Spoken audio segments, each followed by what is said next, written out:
Hello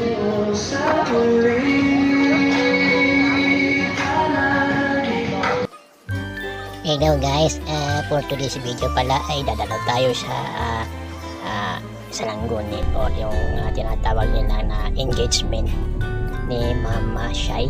Kilala naman si Mama Shai. Si Mama Shai is Arif, no? So silang dalawa ni Sir Yasir. So ngayon tutuloy tayo sa taas kasi nandun yung kanyang video sa taas. Okay, so samahan nyo ako guys, no? So nakita yung date kung kailan ito nyari. So bakit muna ako mga guys, pasensya na pala sa aking boses, no? Medyo naka-auto-tune ito, auto-tune o yun pala. So ito pala ay pumasok na ako dito at napansin ko na wala pa masyadong tao, no? So ang nauna mga tao dito ay natatanaw po si former captain na Lukaida ng Mamlukaida ng Dalingawin, kasama ang kanyang asawa na walang iba kundi Karen, barangay captain chairman Satar, no? So ito siya, nagkamay pa kami. So ngayon guys, mapapansin niyo wala pa masyadong tao sa video, no? So ito medyo lumalating na yung iba, no? So ito nga pala yung sa side na mga kababayan. So mostly sa mga taong ito, mga bapa ko dito kasi talaga malasak ito sila lahat guys. Maramihan dyan. So kung matatanaw nito sa kabila guys, dyan ay yan yung mga sa side ng lalaki, no? So sa side ni Christian Chumira Moring, yung pala yun. So ito pala yung ating guys, ating coordinator for today's events na walang iba kundi si Mama Samira. So yun. So habang hinihintay natin guys na magsimula yung pagpupulong ay yung ginagawa muna dito ay magkaroon muna ng tinatawag na preliminary na pagpupulong sa magkabilang side bago magharap. So ito nga pinag-uusapan dito sa kabilang side na ito kung ano ba yung mga dapat na pagkasunduan. So ito sa side ng kababaihan guys, no? Ganito talaga sa engagement o salangguni sa tradisyon ng mga Bangsamoro Muslims, no? So ito makikita ninyo na nagkakaroon muna ng pagpupulong. So ito pala yung lalaki na nakikita natin guys, walang iba kundi ang father ng ating bride. So dito sa kabila ay napapansin ko rin na parang nagpupulong din sila, no? So mahalaga na magkaroon muna ng mga pagkakaunawaan sa side natin bago natin makaharap yun sa side ng kabila. So ito na nga, nagsimula na yung pagpupulong with an opening prayer. Siyempre sisimulan natin yung mga ginagawa natin sa isang panalangin. So ang nangyari nito guys ay parang ang naging MC namin dito ay yung former captain nung barangay chairman ng Dalingawin, no? Walang iba kundi si Ma'am Lukaida. So siya na yung naging MC dyan, no? So ito nga, nagsimula na yung pag-uusap, no? Makikita natin dyan si walang iba kundi yung ating chairman ng Dalingawin na naman sa side ng kalalakihan, na side din ng kababaihan, no? So maganda naman yung takbo ng pag-uusap. So ito magkasama sila ng kanyang asawa, no? So parang ito yung kasamang organizer natin. So pinag-uusapan dito yung mga dapat i-prepare. So ito na guys, no? Na kung mapapansin niyo, yan nilalagay na yung mga suot o yung mga requirements. Kumbaga ito yung mga partial na kailangan, no, sa engagement bago gagawin yung kasal. So I think nagkakalaga lang yan ng 18,500. So nandyan na yung mga pangkatan.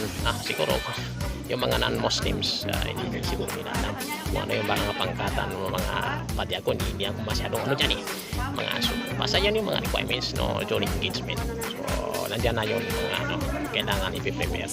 So ang labas lang dyan yung mahar at saka yung magiging tamok nila o yung tinatawag na magiging baon nila na partial baon nila sa pagiging mag-asawa nila. So ibibigay yun mula sa lalaki, siya yung magbibigay pero para din naman yun sa kanilang dalawa. So ito pinag-uusapan dito kung ano dapat pagkasunduan, no? So pinag-usapan din kung ano pa ba yung dapat i-prepare at saka yung kasama na yung venue sa kasal, no? So nandyan na lahat, package na yung pagbibigay dyan. So, pero yan partial pa po yan, no? Kasi wala pa dyan yung mga billings nila, yung gagastuin kasal at saka yung sabi ko nga yung magiging babaon ng mag-asawa. So yan, may bulo. Ayaw ko yung bulo na yun. Pagka, ingat ka doon na Ma'am Shaya, may bulo. May bulo. So ito na nga, nag-uusap na nga. Mga anong dapat pang pagkasunduan at saka yung hindi dapat kalimutan. So ito sa side ng kalalakihan, sa side ng babae, may babagulin ito eh. So yan. So nag-uusap sila. So ito may mga suggestions.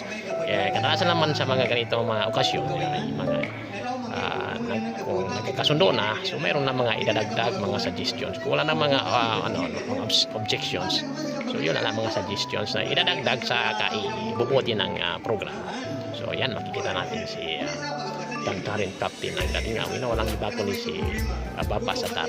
Yan, magkarap din sila ng kanyang asawa. Ayan na. So sito si Baba Satar parang sa babae sa babae, kababaihan nito. At saka yung si Babu naman, si Auntie, parang doon sa kalalakihan. So sila yung nag-uusap. Yan. So ito, yung nakikita niyo sa video, sa side yan ng kalalakihan. So sa side ni Christian Yasir Chumira Moring, yung ating groom to be.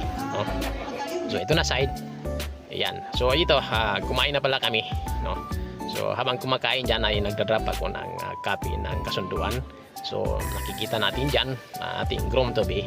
Kasi kailangan during engagement mayroon kasi mga instances na kailangan we have to present yung ikakasal. So ito na si Ma'am Shaya. Akala mo naman cute.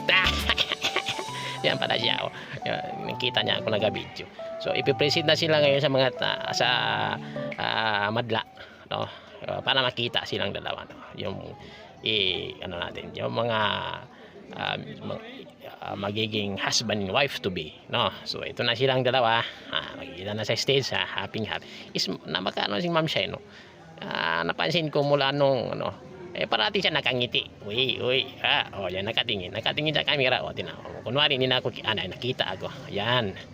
So yan. So kasi dito nga pala guys ay parang naging instant secretary ako dito nag-draft ako ng copy nung kasunduan at saka minutes of the meeting, pero hindi ko na pinakita yung pagda-draft ng copy. So ito nga pala, kumakain pa yung iba habang binibigyan ng sermon o yung mga paalala yung dalawa na ikakasal. So ito na, nag-debut na ako dito guys para papirmahan yung draft copy ng kasunduan. Magkabilang paring. So wala naman naging problema. Kung ano yung sinulat ko dyan ay nagkasundo silang dalawa. Ayan. Siguro kasi hindi nila mabasa yung aking teamanship, kaya ang ginawa na lang nila dyan, pirma lang. Yun nga pala guys. So ayan. Yan. So yung iba tapos nang kumain. Ako dyan. Dinibot ko sila para papirmahan yung nagkasunduan. So ayan. Pinipipirmahan na nila guys.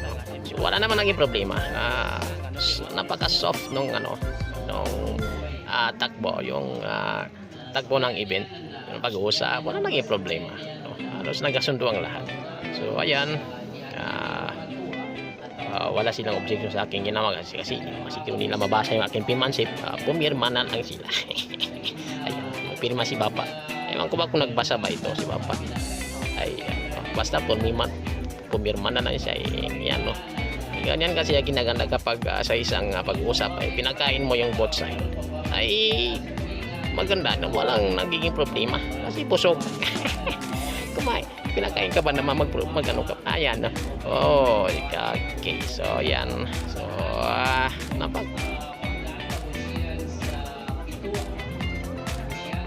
yung ginawang pag-usap. So walang naging objections, walang naging pagsalungat, nagkasundong lahat. So ito, habang kumakain pa yung iba, diba? Tapos binibigyan ng sermon si itong dalawa, lalo si Ma'am Shaya, tigas ang ulo niyan Ayan, kasi nisermonan ng kanyang Bapa. Hindi, kanya advices. Ayan, awan ko ba, napapaluha ba yun? Ayan, ewan ko kung nakikinig. Ayan, nakikinig naman siguro. So ayan, ito, patapos na yung programa sa time na to kasi maaga akong nakalabas, hindi na ako nakasali sa kanilang closing program. So, kasi meron din akong napuntahan guys.